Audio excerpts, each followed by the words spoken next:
Get out of my house, or I'll call the cops. My sister screamed at her engagement party after my little one accidentally knocked over her $2,400 cake. My nephew clapped. Then Mom stared at my son and said, "You're not really ours. Ask your father about." I cut her off and said, "We're done here." And we left. 3 hours later, the police showed up. But they weren't there for me. They were there to. I'm Greg, 34. Taxi dispatcher on the night shift, father to a 6-year-old who thinks every traffic light is a tiny robot doing its best. I live in a second-floor apartment that smells like coffee by 5 a.m. because I brew before bed like a weirdo. It keeps me honest. It keeps me awake. I'm the oldest kid. The ride. The fixer. The one with the spare cash, just for now. That's the role, anyway. Mom says I've always been steady like a bus. Dad says I'm good with phones. Translation: when something breaks in our family, I pick it up. Saturday night, blue suit off the rack, thrifted tie my son picked because of the little stars. We walk into my sister's engagement party holding a paper bag with spare wipes, snacks, and a Hot Wheels car. The venue is all white linens and fake peonies. The DJ asks for our last name 3 times and still misspells it. Jules, my sister, hits me with a hug that lands like a push. "Don't lose him," she whispers, eyes on my kid. "That cake is $1,200 a tier. It's on a table, not a cliff." I smile. She doesn't. Mom lifts her champagne. "Greg, smile. You look like you parked an ambulance." She's already flushed. Dad's already networking with her fiancé's uncle about fleet logistics. Because I dispatch cabs, therefore I am now an expert in anything with wheels. Theo tugs my sleeve. "Bathroom." His whisper is an alarm bell. We sprint. We survive. We wash hands. We high-five the air dryer. On the way back, he toddles sideways to show me a dance move, and his little sneaker bumps the cake table leg. It isn't wild. It isn't a kick. It's a kid. The cake lists like a boat. The top tier slides. The room gasps. I lunge, but frosting baptizes the floor first. A sugar rose launches, heroic, into the shrimp tower. "Get out of my house, or I'll call the cops." Jules screams. It's not her house. It's a rented ballroom. But the voice is pure ownership, pure stage mic. People freeze in a halo around the wreck. "Theo's 6, I say." "He didn't." 2,000. 400. Jules spits. "You're paying. Tonight." My nephew, her future stepson, claps. He thinks it's a show. The DJ kills the music like he unplugged the moon. Mom's face shifts to something sharp. She looks at my son like he's a stain. "You're not really ours," she says. Loud. Cruel. Like a line she's been waiting to say. "Ask your father about." Enough. I cut in. My voice is flat. "We're done here." I pick up my kid. I put the Hot Wheels in his hand. We leave. 3 hours later, after I've made cocoa, after I've scrubbed frosting out of shoelaces, there's a knock like a decision. 2 officers in the hallway. The older one checks his notepad, looks up at me, and says the sentence that flips my stomach. "Mr. Halpern, we're not here for you." He gestures down the stairs. "We're here for your father." And it turns out the cake was just the lid blowing off a pot that's been boiling under my name for years. It starts way before the cake. It starts with me being the ride. Childhood logistics manager. I'm 13, holding Mom's Nokia while she says, "Tell the doctor we can't make Tuesday. Tell him we're cash pay. Tell him to be generous. Use your polite voice." I do. I always do. Jules was the sparkler kid. Big gestures. Big sighs. Big bills. When Dad got laid off the first time, I took a Saturday shift at the gas station and loaned it straight to the mortgage. When Jules wanted an out-of-state college, I kept my local offer so I could work nights and help at home. When Mom said, "You're the reliable one," I heard, "You're the one we can lean on until you crack." I became a dispatcher because chaos makes sense to me. Phones, screens, ETA math. Somebody's crying because their driver no-showed the dialysis run. I fix it. Someone's stranded at 2:10 a.m. on the wrong side of the river. I fix it. It pays steady, the benefits are decent, and I can do school drop-off if I nap in weird slices. It's not glamorous. It is useful. I like useful. Theo arrived, and the world went quiet in a good way. His mom and I, we didn't work out. No drama. Just 2 tired people who couldn't stretch the same blanket. We co-parent. We share calendars. We send too many photos of the same drawing. I keep my apartment simple. A couch that isn't sagging. A rug that can forgive juice, a bookshelf with toy baskets on the bottom 2 rows and grown-up paperbacks above. I cook spaghetti every Wednesday because he calls it long noodles. Life was small in ours. Family tried to rent space in it anyway. "Greg, Can you comp a ride for the girls' night? Jules texted when she found out where I worked. We don't comp. Not my call. You're so stingy. Is it the divorce? Single, not bitter. Still not my call. She told Mom I was hoarding perks. Mom called me selfish. Dad called me short-sighted. I ignored it. Then the favors changed shape. Buddy, can you help me get a business account? Dad asked. Your company probably has small business rates. We could set one up for the family, separate from personal, strictly for medical rides. Church, you know. I said we don't do family accounts. He said I was being dramatic. A month later, a notice shows up at my place because my mailing address is still the one Dad uses for form stuff about a corporate account activation I never requested. I call the number on the letter. The rep reads back the contact. My first name, Dad's cell, Dad's email, my address. We'll flag it, she says. We'll require a notarized document for changes. I breathe again. I shouldn't have. Cash leaks are quiet. 20 here, 40 there. We'll pay you Friday. We're good for it. I kept a spreadsheet because that's what dispatchers do. Totals creep. $1,280 balance on Mom's dentist. $760 on Jules's emergency dog surgery. The dog recovered in 4 hours and ate a sock. $450 for Dad's temporary tire replacement that turned into custom rims. I stop writing loan and start writing gift because the word hurts less if I make it my idea. Then came the engagement circus. Jules met Mark and they sprinted. Venue booked in 8 weeks. Pinterest boards like battle maps. Greg will coordinate shuttles, she announced in the group chat, tagging me like an employee. We're not paying because he has connections. I don't, I replied. I have a job. Mom chimed in. Greg, it would be so lovely if you contributed. You don't have a wife. Your expenses are minimal. I stared at that text a long time. The translation is nasty. You don't have a family that counts. Theo is invisible to them when money is on the table. I typed and erased. Typed and erased. Dad called. It's time you stepped up for your sister. We carried you for years. He meant the 2 months after Theo was born when they let me sleep on their couch while my lease switched. He meant the box of hand-me-down pans Mom gave me with a joke about me burning water. He did not mean cash, because I never took cash I didn't earn. Here's what I can do, I said. 1 shuttle bus at cost. I'll put you directly in touch with the vendor. You pay them. No middleman. Silence. Then the sigh. You always make things complicated, Dad said. Just run it through your work. I won't risk my job. Mom texted separately. Your sister is embarrassed. Mark's family thinks we're poor. I didn't answer. I had to start my shift. People needed rides more than my family needed a stage. The week of the party, the tone shifted from guilt to teeth. Jules, final head count 180. Cake is $2,400. You'll transfer half. Me, no. Jules, you owe me from college. Me, for the laptop I bought you? That was a gift. Mom, we raised you. This is a family event. Everyone contributes. Me, I keep receipts. Dad, don't be petty. The day of, they were already primed to snap. I felt it the second we walked in. The way Jules checked the cake before she hugged me. The way Mom's eyes scanned Theo like a risk factor. The way Dad's handshake had a price tag. When the cake fell, it wasn't about sugar. It was a trigger for a debt they'd already written in their heads. And Mom's line about, you're not really ours, that was meant to land like a knife and keep me too busy bleeding to ask questions about anything else. We left. I buckled my kid in. I drove home on muscle memory and adrenaline, lights smearing into one long ribbon. I put a cartoon on low volume, put cocoa in a mug, and stared at my phone. Group chat pinged like hail. Jules, you're transferring $2,400 by midnight, or I'm calling the police. Mom, and make it $3,000 for emotional damages. Dad, you brought chaos into our family. Fix it. Me, stop texting. I'll talk tomorrow. Mom, oh, you'll talk tonight. Jules, TikTok. At 11:56 p.m., I blocked the chat. At 12:21 a.m., the knock came. The older officer had soft eyes. The younger one had a jaw like granite. We're here regarding an identity theft report, the older one said. Multiple vendors. A bakery, a shuttle company, 2 ride accounts, and a credit card application in your name. Your father is downstairs. My father is here, I said, not a question, but somehow it was. I looked down the hall. The elevator dinged. Dad stepped out like he was arriving at a luncheon. No jacket. Wedding tie still on. He tried to shoulder past the officers. Greg, this is ridiculous, he said, already impatient.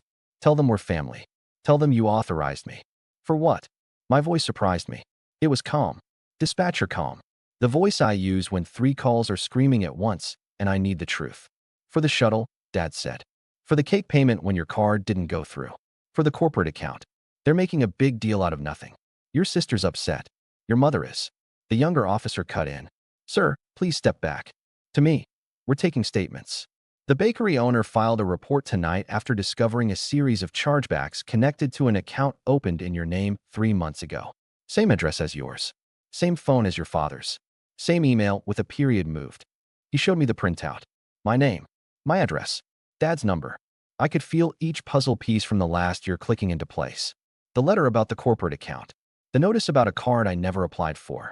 The weird call from a shuttle company asking about adjusted contracted rates. You used my name, I said to Dad. You signed things. It's a family account, he said, like I was dense. You never would have done it. Somebody had to. Mark's family would have thought we were cheap. I was protecting your sister. By committing fraud? I asked. With my credit? With my address? While texting me about how I should contribute more. He rolled his eyes. Fraud is a big word. The older officer cleared his throat. Mr. Halpern, your father is being detained on suspicion of identity theft and credit fraud pending investigation. We need to collect your statement and provide you with the case number to begin freezing and disputing the accounts. Theo patted out in sock feet, hair rumpled. He saw uniforms and pressed into my leg. I crouched. Hey, buddy. It's okay. We're safe. Dad leaned to look past me.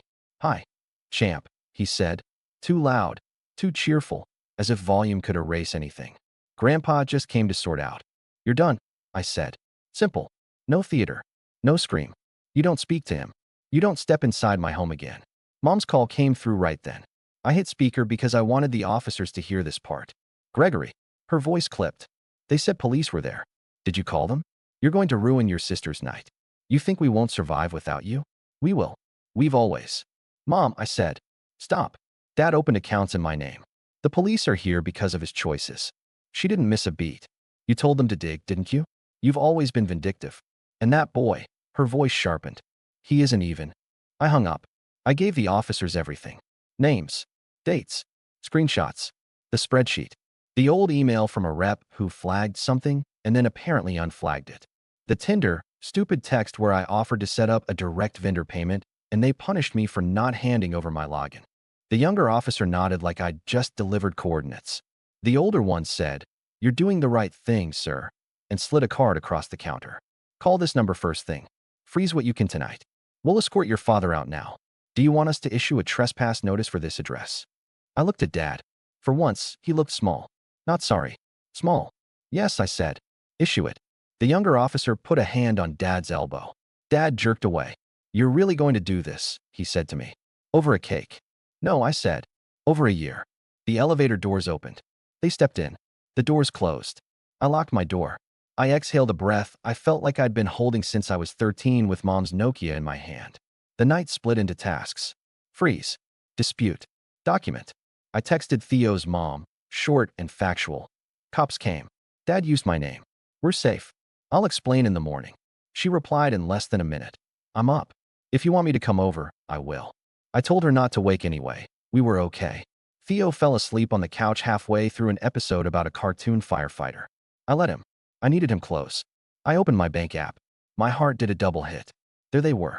Small charges I'd missed when life was loud. Multiple $49.99s to the shuttle company.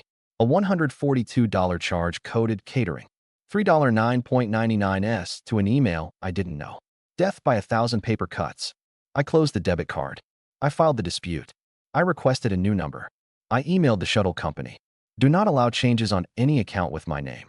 Require live verification. My father is not authorized.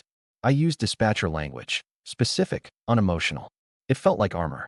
At 3:18 a.m., Jules called from an unknown number. I answered because some bridges need to burn with witnesses. You had Dad arrested, she said, dead flat. Dad had Dad arrested, I said. Actions are loud. You think you're noble? You embarrass me in front of everyone. Mark's family is livid. The cake was. The cake is sugar, I said. Theo is a person. And you tried to extort me after your fiancé's stepson laughed at a dessert. Check your thread. She didn't. She was too busy sprinting past details to stay upright. Mom said you hung up on her. She was going to tell you something important about Jules. I said, soft because I'm tired of the sharp. If anyone says one more word about my kid's DNA, we're done for life. Silence. Then that scoff she learned from Mom. You're so dramatic. Click. At 7:06 a.m., Dad texted from a strange number. Call me. We can fix this if you tell them I had permission. I blocked it. At 8:11, Mom. I hope you're happy. Your sister is sick with worry. At 8:12, the group thread, resurrected from the dead by someone unblocking me. Greg will fix this.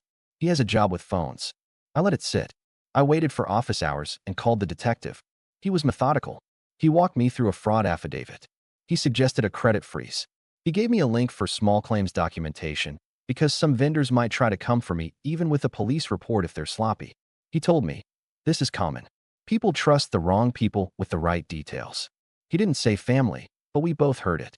By noon, the vendor receipts were in my inbox. The note on the shuttle invoice made my stomach turn. Adjusted rate authorized by GH per family discount. They had recorded a call. The voice saying my initials was my father's. He has my cadence when he wants something. He taught it to me. I sent the detective the file. He replied with a single line. Thank you. This helps. Then came the social aftershock. People pick sides in private, but they audition for them in public. Aunt Bev texted to say, proud of you for setting boundaries. Cousin Matt wrote, tough situation. Family is complicated, which is code for I don't want to pick. My uncle liked an old photo of Theo on Facebook and wrote, handsome fella, which is nice and also nothing. Jules posted a cryptic story, a black screen with white text. Betrayal hits hardest when you hold the knife for someone. And 3 broken heart emojis. Her friends commented things like, say the word, and you deserve better. One of Mark's cousins posted a photo of the destroyed cake with a crying, laughing emoji. The comment section tried to out-moralize itself. Tragedy versus humor versus who cares it's cake. I logged off. I made long noodles. Theo asked if the cops were superheroes. I said they were helpers tonight. He nodded like that was enough and asked if the noodles could have peas. They could. That evening, HR at my company called. We received a request months ago to migrate a corporate account under your name, the rep said carefully. We flagged it because of your email to us. It was later unflagged by someone who said they were you and provided your employee ID. How did they get my ID? I asked, though I knew. I keep it in my wallet. I leave my wallet in my parents' kitchen when Mom asks me to reach the top shelf. I take it out at the gas station when Dad says, I forgot mine in my other jacket. Just spot me. I'll Venmo. I'm sorry this happened, the rep said. We've locked everything. You're clear. I scheduled an appointment at a legal aid clinic because I don't have money for a private attorney yet and I don't want to be generous with mistakes anymore. The intake volunteer was calm. She said words like paper trail and protective order and scope. She asked if I wanted to pursue charges or just cooperate with the investigation. I said cooperate. I'm tired of holding the steering wheel for everybody. At bedtime, Theo asked if we could sleep in a fort. We made one with a sheet and 2 dining chairs. He fell asleep in 8 minutes, the small sigh he inherited from me floating up like proof. 2 days later, the detective called. We arrested your father on formal charges, he said. Vendors corroborated. There's a pattern. The DA will decide next steps. You'll get a subpoena for paperwork only. You won't have to testify unless they push for trial. I sat at the kitchen table and watched my coffee go cold. I didn't feel triumph. I felt empty and sturdy, like a road after a snow plow. That night, a message popped up from a number I didn't know. Mark, my sister's fiancé. Hey, it read. My family is a lot. Your family is a lot. I didn't sign up for scams. I'm postponing. I stared. I replied, good luck. He wrote again. For what it's worth, your kid didn't knock the cake alone. My stepson tripped him. He told me. He's scared of your mom. Sorry. I typed a thank you and deleted it because I don't owe gratitude for truth that should have been obvious. The next morning, Mom showed up at my building and pounded the door like we were a game show prize she could still win. I didn't open. She texted, open the door or I'll make this official and involve building management. 10 seconds later. Kidding, but open. I saved the texts. I sent them to the detective. He replied, documented. I wrote one last message to the family thread. Short, clear, detach your voice. Here's what changes. 1. Do not use my name, ID, or address for anything. 2. Do not contact me except via email for legal or medical emergencies regarding Granddad. 3. If you speak about my son's paternity again, you will hear from a lawyer. 4. The balance sheet is closed. I muted the thread. I took my kid to the park. I sat on a bench that needed paint and and learned how to make a paper airplane that turns left. People think the break is the hard part. It is, and it isn't. The hard part is waking up every day and choosing your own voice when your old one still tries to translate everything into keep the peace. I spent a week doing boring heroic things. Pulling my credit report, freezing it, unfreezing it for exactly 90 minutes to open a new bank account somewhere my father can't charm a teller, rerouting mail, changing the spare key code, switching from family plan to my own phone plan, and eating the fee because freedom costs what it costs. I took Theo for pancakes. He likes the tiny baseball bat stir sticks they give you for coffee. He collected 5 like trophies. He told the server, "My dad works at night to help other dads get home." I swallowed hard and tipped big. I talked to my boss. I told him the truth without the family soap opera parts. Someone used my ID. It's fixed. It won't touch my work. He said, "I know. You're the one we call when midnight looks like a mess." He asked if I wanted day shift now that Theo's starting first grade. I said yes. My body said thank you. A week after the party, a DNA kit arrived in the mail. No return address. Jules's sense of humor, or my mother's idea of punishment. I held it over the trash and then stopped. That kit wasn't for them. It was for the ugly whisper they planted. I didn't know a spit to anybody, but I owed quiet to my son. We did it together at the kitchen table because everything we do like that. He asked if it was a science experiment. I said yes. We mailed it. We ate grapes. We built a Lego taxi. 2 weeks later, an email, no surprises. 99.99% me. I didn't cheer. I didn't cry. I took a long breath that felt like permission. Mom tried 2 more times to bait me. Once with a quote card about forgiveness. Once with a photo of me at 5 in a costume I hated. I archived both. Dad's court date landed on a Thursday. I didn't go. I sent the requested documents with clean margins and no commentary. The detective sent a final note. Restitution likely. We'll be in touch. Jules posted a photo of a new cake with a caption about resilience.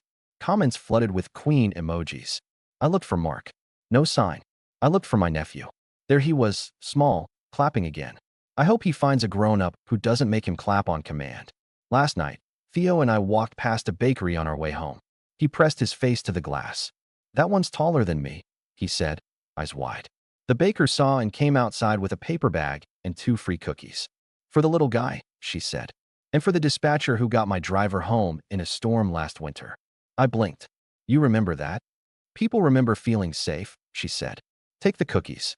We split one on the curb and watched a taxi glide by. Lights like quiet robots doing their best.